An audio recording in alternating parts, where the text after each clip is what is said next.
So next we're going to move on to another sociometry tool called step-in sociometry. So this exercise is very simple. It's very useful at identifying shared experience, shared identity within group members. Oftentimes when a group comes to meet, there's all sorts of uncovered similarities that people don't know about yet. All sorts of sociometric connections that are invisible, that are still unknown. And this is a tool that really brings those to consciousness, brings those to the surface, allows the group to see what they have in common with each other. The way it works is when it's your turn, you'll make a statement about yourself and step into the circle. And if anybody identifies with what's said, you'll simply step into the circle with them. So we're going to go around the circle 3 different times. Whenever I'm doing sociometry, I usually like to follow a clinical map that keeps the process safe, starting with strength-based, simple, easy prompts, then moving into more difficult prompts, maybe addiction-related or trauma-related prompts, and then ending with some future-oriented, hopeful prompts. This follows the 3 stages of any trauma clinical map. It keeps the process safe, and as a facilitator, it makes things easier for you because you know where you're going next. All right? So for our purposes here, we're going to start with prompts just about who you are as a person. Outside of your profession, who are you? So we'll go around clockwise here. When it's your turn, you'll simply make a statement about yourself and step into the circle. So for example, I would say I'm a traveler. Do we have any other travelers in the group? Take a step in with me. Lots of travelers. And go ahead and step up. And we'll just go around clockwise. And now it's your turn. I really love to dance. If you love to dance, take a step. I should take a step. I really love to read and learn. Lots of learners. I like to be outside in nature.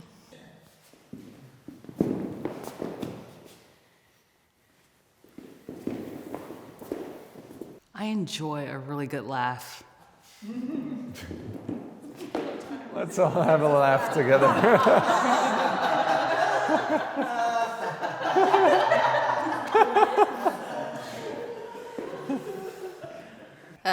I really like animals.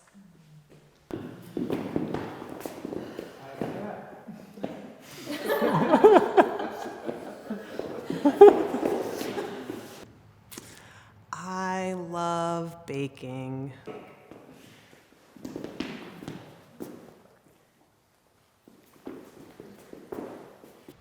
My personal relationships are really important to me.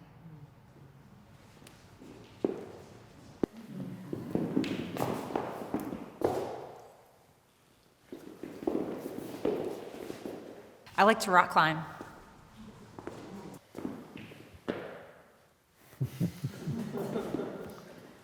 I like to play The Witcher 3, The Wild Hunt on PlayStation 4. So this is a good example of a criteria that's very specific. And when you're doing this with groups, you really want to encourage group members to make general, broad statements so that it's more inclusive and more people can step in. So Hayden, if you were to just change your criteria slightly to make it a little more broader, what could you say that would be more inclusive? I like to play video games.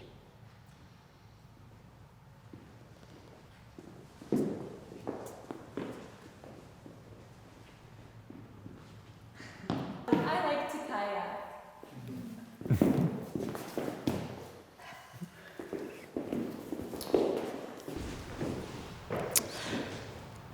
I am a godmother.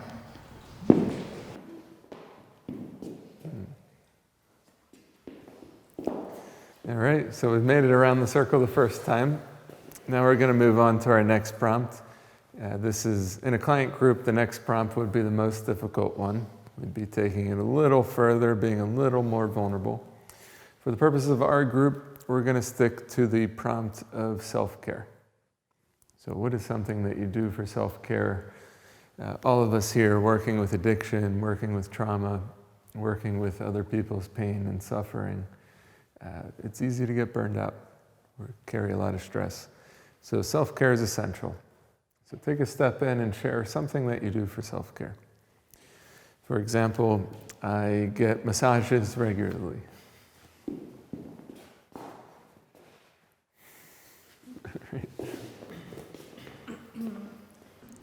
One thing I do for self-care is I love taking care of my plants or being around nature and plants.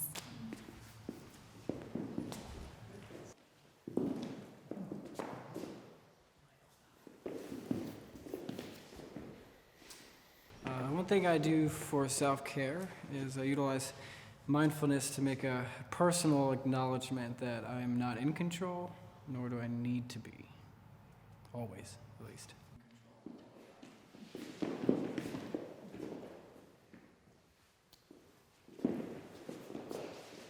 One thing I do for self-care is invite my critical parent to stay home.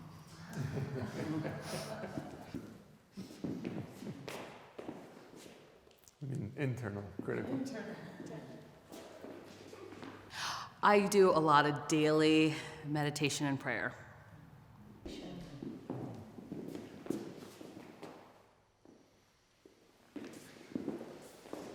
I practice yoga. I take a lot of baths.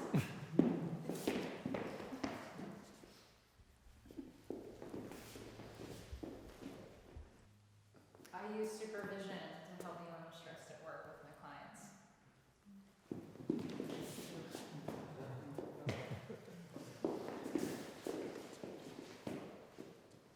All right, so now we're going to move on to our final prompt.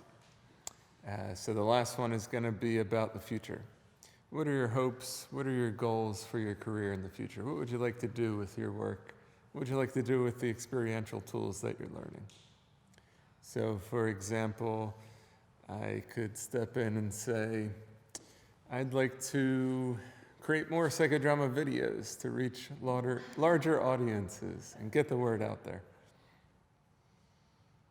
So you could step in if you also would like to do that.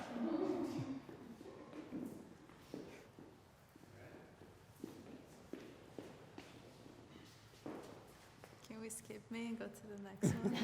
I just can't think of it. You can't get it wrong. You can't get it wrong. I would like to have a lot of creativity in the future.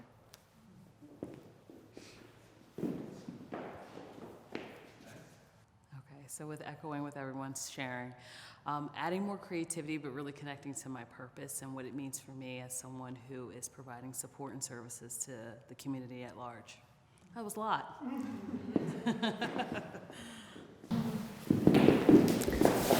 And everybody stepped in on that one. So just take a look around and acknowledge everyone's purpose, the purposefulness that everybody brings into their work. And you could step out. I'm warmed up to moving into intensives, day-long, weekend-long workshops.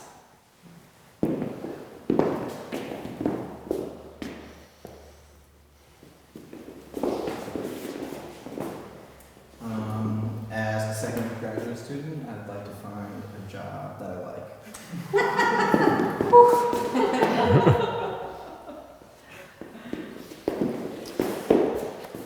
I would like to make experiential therapy more accessible to communities and particularly to community organizers. And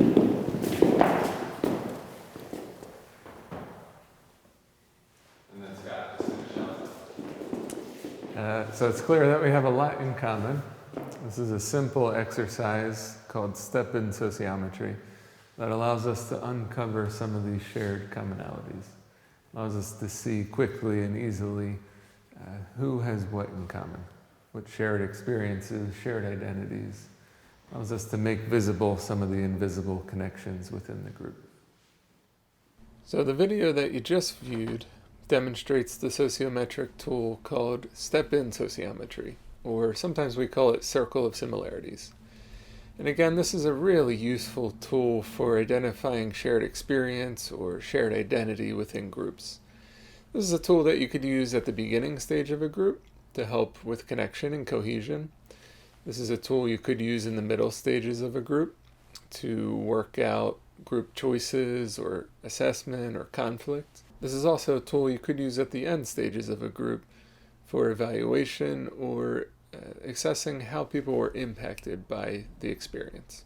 A couple things to consider about step-in sociometry when facilitating, one of which was depicted in the video. Sometimes you're going to run into situations where somebody steps in and makes a statement and nobody else steps in with them. And it's important to assess how that individual might be feeling standing alone. Now, sometimes an individual might be very proud standing alone, and it's important to consider that this could be a possibility. They might feel a sense of pride at being the only person who has experienced something or who has a certain role or identity. However, more times than not, a client's going to feel isolated or alone standing in the middle by themselves. So what I like to do when this happens is I'll invite that person to reframe their statement and make it a little bit broader. For example, somebody stepped in and said, "I'm a father," and nobody else in the group stepped in. I might ask them to reframe their prompt to be a little more general. Perhaps I'm a parent, or perhaps I am a parent or hope to be a parent. These more general prompts would allow for more participants to step in and to identify more similarities. Now, when you're facilitating step-in sociometry, there's a couple different ways to do it. The way that you saw in the video was the more democratic way, where everyone in the group has a chance to step in and make their own statement. However, there might be some group situations where you wouldn't want to do it that way. Maybe you'd want a little more control over the situation. You want to be able to provide more containment in a specific group. And it might be advantageous for the facilitator to offer all of the prompts. An example of this would be in a trauma group that's maybe only an hour long. We might not want to go too deep into the trauma. We might want to keep the process contained a bit. So I might offer all of the prompts about trauma, and I might keep them very general so that we're not activating too much emotion. I might say, step in if you've experienced anything you would consider trauma before your 18th birthday. Or take a step in if you've experienced loss in your life.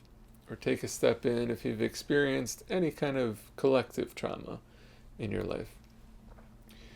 Now, because I'm offering the prompts, I would be able to keep the group more contained and prevent it from going deeper than we could handle in a short-term group. Step-in sociometry is also a sociometry tool that we've modified for use on teletherapy or online sessions. For example, if we're engaging in a group on Zoom and everybody can see themselves, rather than having folks step in, which wouldn't work as well on Zoom, we could have everybody turn off their camera and to turn on their camera when they identify with a prompt. So we would just be replacing the stepping in with the turning on or off of the camera. And this would allow participants, again, to see what they have in common with each other and to see each other on the screen when a prompt is made. This is a really simple tool that can be easily adapted for teletherapy groups. I hope you found this video useful. If you did, there's a number of other videos that we created similar to this that you can find in the video description below.